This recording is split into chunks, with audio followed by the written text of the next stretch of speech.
አዳም በመብል ያመጣውን ሞት ለማፍለሱ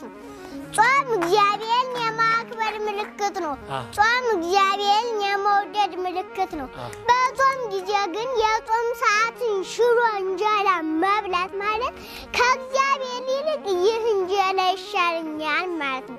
ከእግዚአብሔር ይልቅ ይህ መጠጥ ይሻለኛል እግዚአብሔርና መብል ለውድድር ቀርቦልን መብል መምረጣችን ጾምን መሻል ማለት እንደሱ ነው ስለዚህ የአዳም አካል የፈረሰው እሱ የእግዚአብሔርን ፍቅር ሲያፈርስ ነው የእግዚአብሔርን ፍቅር አፈርሶ አንዲት እንጨት ሲበላ እግዚአብሔር ደግሞ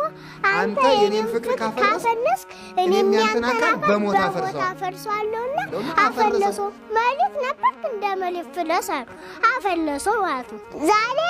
ሰዎች ሁሉ የሚቀሰፉበት ምነው ጾም ስለፈለሰ ነው እግዚአብሔርን ከምንጣላባቸው አንዱ ጾምን መሻል ነው መጾም ደግሞ እግዚአብሔርን የማክበር ምልክት ነው እግዚአብሔር የመውደድ ምልክት ስለሆነ ጾም እንደሆነ ተሰጥቷል ማለት ነው አንጀታችን የጾመው ስንት ቀን ነው 40 ቀን አልባን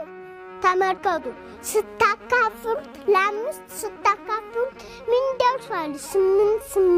8ቱን ቀን ለውሃ ጠበይ 8ቱን ቀን ለመሬት ጠበይ 8ቱን ቀን ለነፍስ ጠበይ 8 ቀን ካሰና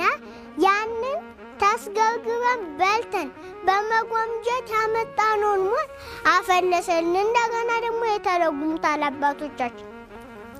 ላላቱ በያላት 10 ፍጹም